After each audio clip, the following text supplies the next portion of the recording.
اگر کسی کے دل و دماغ میں ذرا سا یہ شائبہ تھا بھی کہ پاکستان کے مشہور معروف صحافی ایئر وائی نیوز کے مشہور معروف اینکر ارشد شریف صاحب کا جو قتل تھا، جس انداز سے بے ایمانہ طریقے سے ان کو شہید کیا گیا، اس میں وہ واقعی ویسا ہی تھا جیسا کہ کہا جا رہا تھا.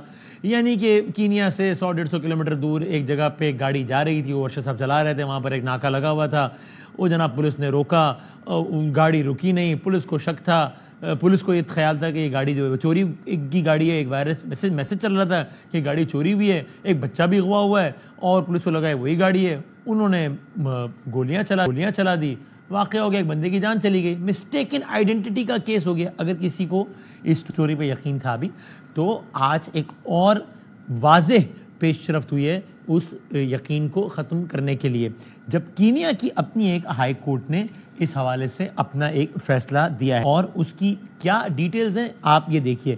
کینیا کی ہائی کورٹ نے کینین پولیس اہلکاروں کی فائرنگ سے ارشد شریف صاحب کے قتل کو غیر قانونی قرار دیا ہے، انسانی حقوق کی خلاف ورزی قرار دیا ہے.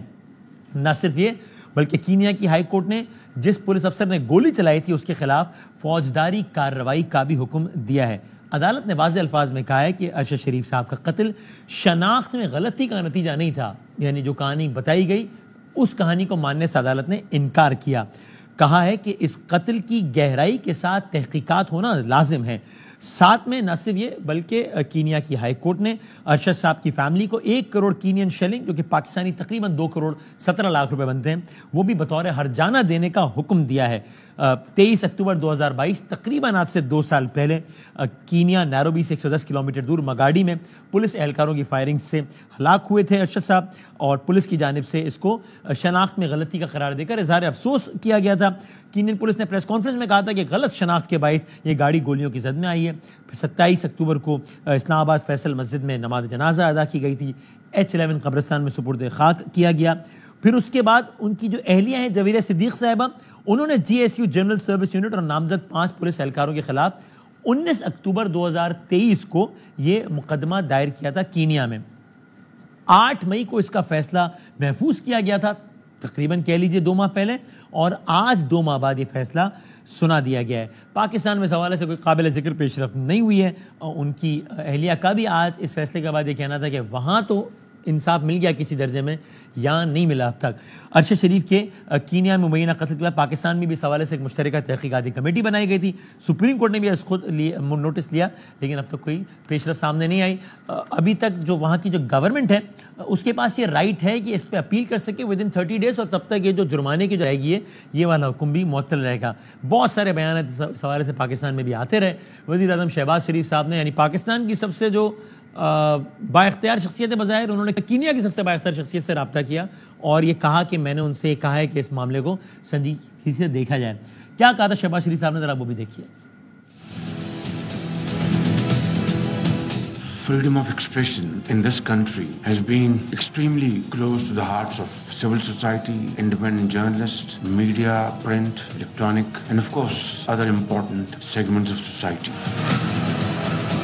The recent murder of Arshad Sharif is obviously a very sad incident which happened in Kenya, and I spoke to the President of Kenya myself, and also our Foreign Minister Bilawal Bhutto was in coordination with Kenyan authorities, and I spoke to other agencies in Pakistan for speedy action in this behalf. I have written a letter to the Chief Justice of the Supreme Court of Pakistan to constitute a commission, and I hope some action will be taken in this behalf. اب یہ بات اس حوالے سے بھی بہت افسوسناک، پریشان کن ہے کہ اگر ایک ہائی پروفائل مرڈر ہوا ہے، ویسے ظاہر ہر انسان کی جان ایکولی قیمتی ہے، ہر ماں کو اپنا بیٹا اتنا ہی عزیز ہوتا ہے، لیکن اگر ایک ہائی پروفائل مرڈر ہوا ہے اور اس میں بھی اگر کوئی کسی نتیجے تک ہی نہیں پہنچا وطن عزیز میں ایک کیس، اور ایسی ظاہر ایک لمبی تاریخ بھری پڑی ہے. لیاقت علی خان صاحب سے شروع کر لیجئے، بینظیر بھٹو صاحبہ تک آ جائیے، ارشد شریف صاحب تک آ جائیے. تو اگر اتنا ڈسکس ہونے والا کیس، اتنا ہائی پروفائل کیس، وہ بھی کسی منطقی نتیجے تک نہیں پہنچتا، تو پھر عام آدمی اس ملک میں انصاف کے حوالے سے کیا کیا مراحل سے نہیں گزرتا ہوگا. یہ اٹ سیلف ایک سوالیہ نشان ہے. آپ نے دیکھا کل ہی کی بات ہے، کراچی میں ایک DSP کو دن دہاڑے جس طرح شہید کر دیا گیا، گولیاں مار دی گئی. تو یعنی جب انسان پر سوچنے میں مجبور ہو جاتا ہے، پریشان ہو جاتا ہے دیکھ کے کہ جب ہائی پروفائل لوگ اس طرح دن دہاڑے مار دیے جائیں یا ان کے قتل کی تحقیقات میں کوئی پیش رفت نہ ہو تو پھر عام آدمی کا تو پھر اللہ ہی حافظ ہے۔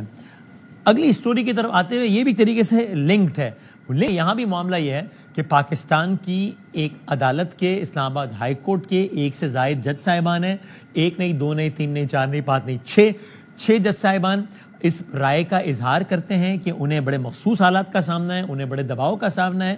وہ صرف یہ باتیں بند کمرے میں نہیں کرتے بلکہ وہ یہ بات باقاعدہ ایک لیٹر لکھ کر کرتے ہیں، اپنے چیف جسٹس کو لیٹر لکھ کر کرتے ہیں، اس میں وہ ڈیٹیلز بھی بتاتے ہیں کہ فلاں کے ساتھ یہ ہو رہا ہے، فلاں کے ساتھ یہ ہو رہا ہے۔ بہرحال قصہ پھر اس کے بعد یہ معاملہ ہوتا ہے کہ کچھ جج صاحبان کے حوالے سے سوشل میڈیا پر کچھ آرا آنا شروع ہوتی ہیں۔